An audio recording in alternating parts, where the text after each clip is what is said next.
Our next awardee, Ruben Canedo, is the co-chair of the University of California System-Wide Basic Needs Committee and the director of UC Berkeley Strategic Equity Initiatives. Mr. Canedo participated in the McNair Post-Baccalaureate Scholars Program at UC Berkeley. Please welcome Ruben to the podium.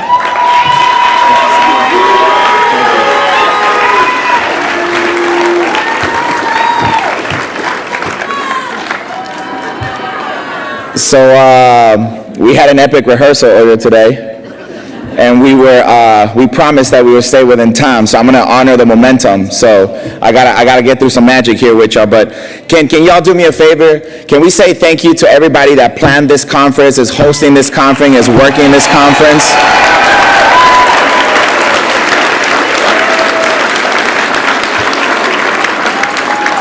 And y'all, from where I come from, we always thank the people that grew the food, harvested the food, brought the food, and fed us the food. So can we say thank you to our hotel staff and everybody that contributed to that?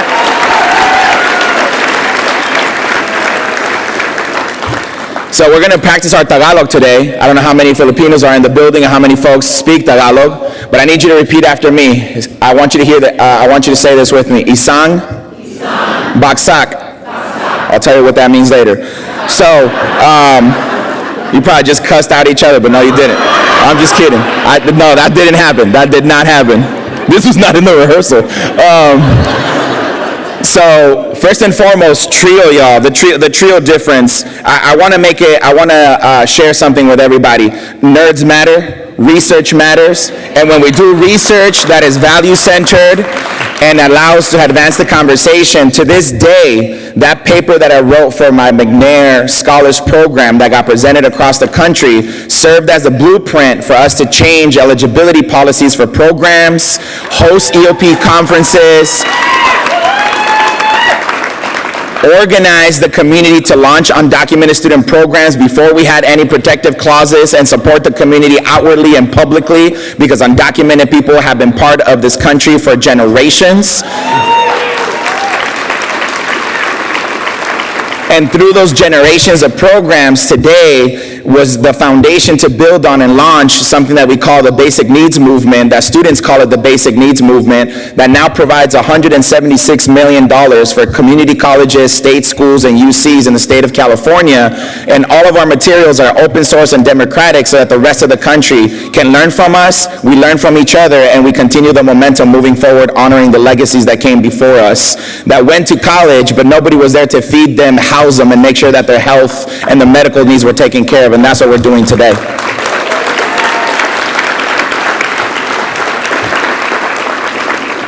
So now you know a little bit of what I'm doing. I think it's also important to recognize that outside of my career, I made a promise to my avid moms and to my mom who's here in the building today that I would always make time to make sure that I stayed connected to our communities. So in every keynote that I give, every presentation that I offer, every training that I do, I always lift the transformative power of all of the programs and services and people that it took for me to, number one, be alive today, number two, do what I do, and number three, serve with dignity and honor the communities that deserve to be in the places that we planted and that we raised and that we built by the generations.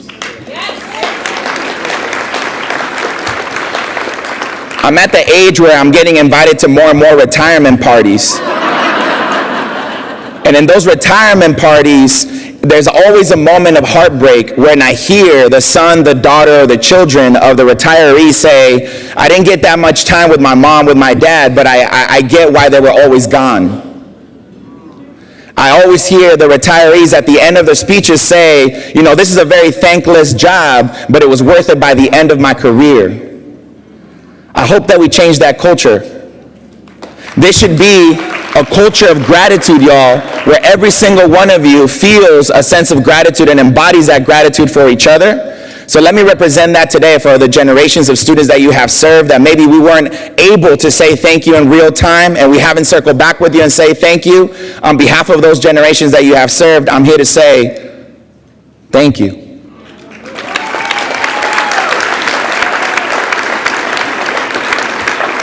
I wouldn't be here today without the people who nominated me, and more than nominated me, they were my first EOP counselors. They were my first supervisors. They've been training me and coaching me since 2007 to today. So I do want to bring your attention to Julian Ledesma and Fabricio Mejia, who are in table 17.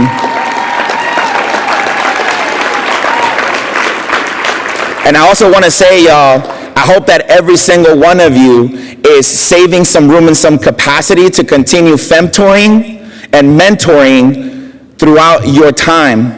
Because without femtorship and mentorship and themtorship, we don't have the wisdom that we need to do better with every generation as we come into it. And I thank you for your grace and your patience, because the world, y'all, is telling us a whole lot of no's, and we need more people to tell us yes. And that yes comes from the femtor, the mentor, the themtors that we need in our path. So I appreciate y'all for continuing that kind of support to the communities outside of the 5 FTEs that I know every single one of you are working. So I just want to shout out all of our femtors and mentors in this space and themtors that are here with us.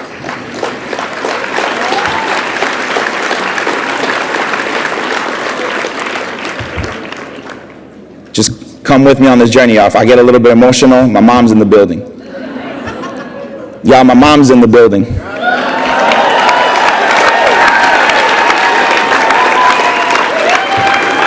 A couple years ago, my mom got diagnosed that she had about a week left to live, and she was diagnosed with a rare autoimmune disorder.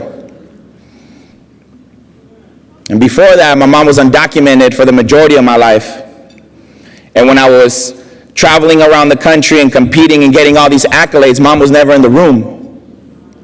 And I told her that one day I was going to have her in the room, that she was going to be alive, and that all the attention in that room was going to go to her and to all of the moms and our immigrant moms for making sure that we're here today.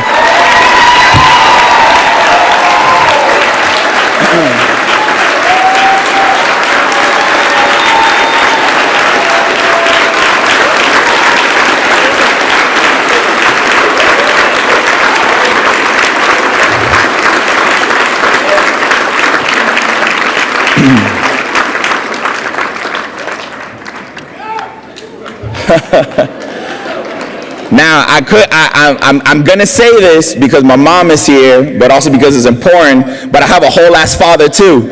And dads are important, and I want to give a shout out to our dads that also make it happen for us to be here today. Because, you know,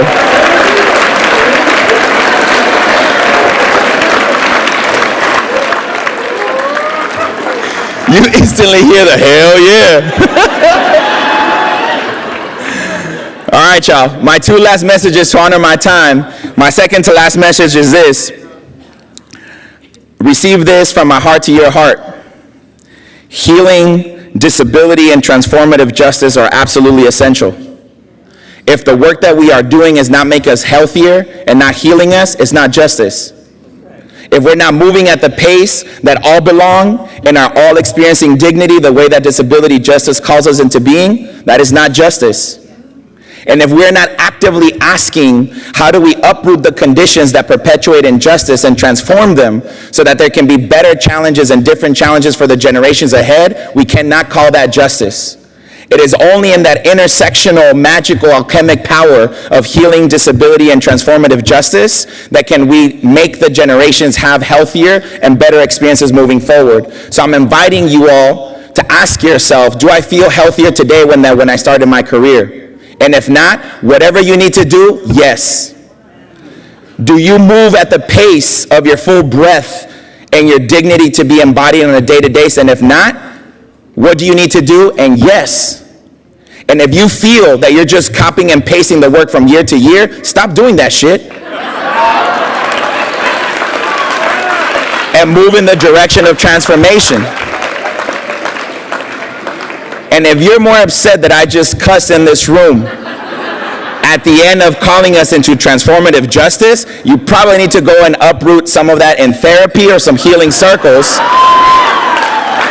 and not the language itself. And lastly, y'all, say it with me, Isang Baksak. One more time, Isang Baksak. And one last time, Isang Baksak. I come from the Imperial Valley, from the Coachella Valley, from Mexicali. We're a farm working town. Vietnamese, Japanese, Filipinos, Black, African immigrant, folks from the Latin America diaspora all came together to launch the United Farm Workers Movement. At the end of every single day in the huelgas, we always closed every day in a healing circle, and we close it with Isang Baksak. Isang Baksak means when one falls, we all fall. Because when one falls, we all fall, we all learn, we all heal, and when one rises, we all rise together. Let this be the rising of the COE community, and let us move towards healing, disability, and transformative justice. Y'all, it is my honor to share this with every single one of you in here. I hope you have a beautiful rest of your night.